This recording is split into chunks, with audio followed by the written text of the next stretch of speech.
Mr. Scott is building a very large white oak, quarter sawn oak dining room table for a customer.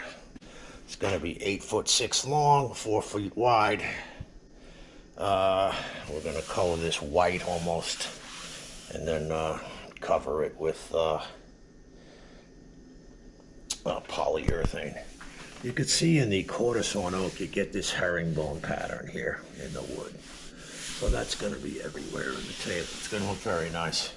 And it's going to be an even color all the way across, because I'm going to stain it one color. See the herringbones in there? It's really sharp looking stuff. Look at the herringbone here. It's beautiful. Beautiful herringbone. So it's going to be nice when it's done. So that's where we're at today. I got to cut a very big, well, not a big 3-inch high mortise here. You're going to have a 6-foot stretcher that goes in here to hold the bottom of the legs. There's a foot that goes, this goes down into a foot, going to be 3 feet wide at the top. There's another header, and the table will be exactly 30 inches high, maybe 30 1/4 inch. A lot of work, man. Big heavy table, man. What I'm doing is I'm cutting these mortises, 18-inch long mortises. All right, by about, I think that's 1 3/4 inches thick. That tenon is 1 3/4 inches. Goes down its side there. Anyway, what I'm using is my 2 1/4 inch, 2 1/4 horsepower Porter cable router. I got a few of those. I think I got 2 of these. One there. There's one in that machine over there. I got a 3 1/4 inch over there in the router table. 3 1/4 horsepower, but 2 1/4 is, you know, if you're going to run something by hand, I wouldn't go any higher than 2 1/4, man, because they can get away from you, you know. But my point is, it's a Porter cable router.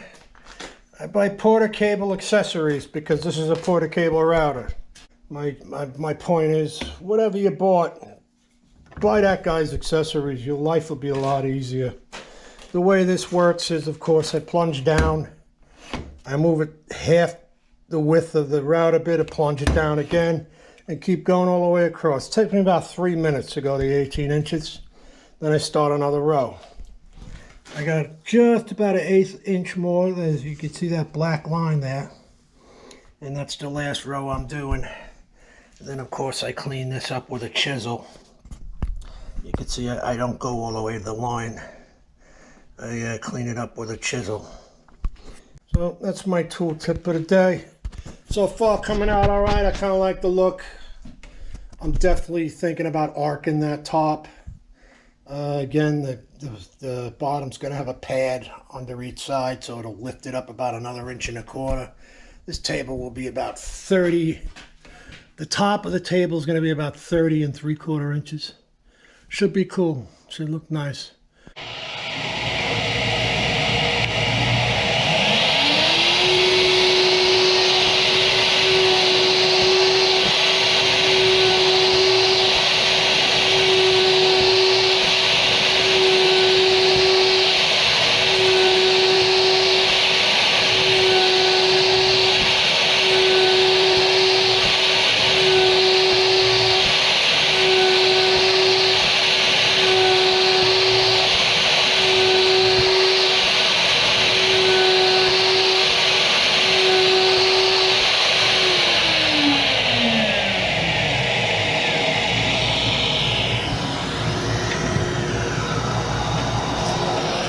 Okay.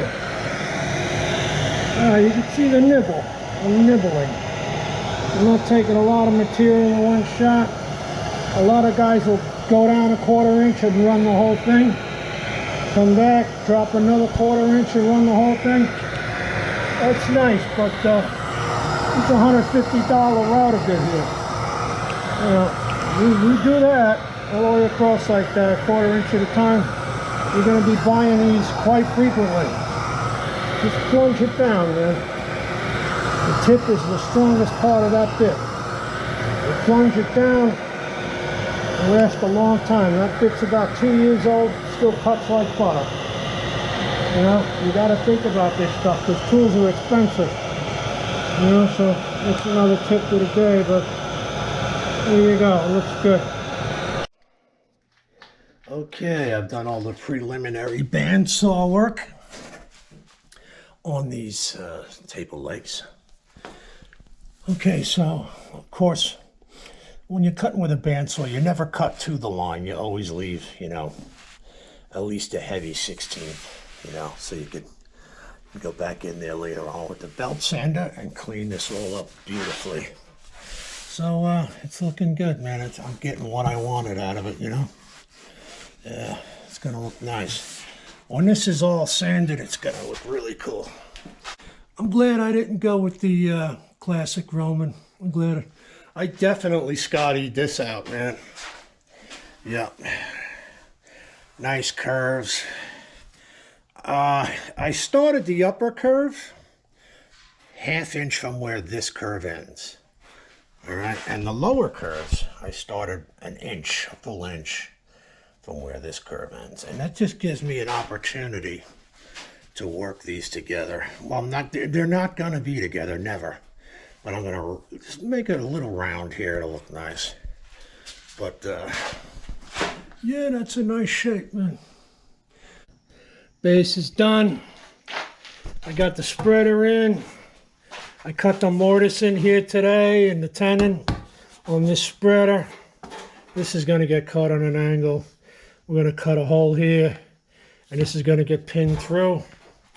And it's a basic trestle table base.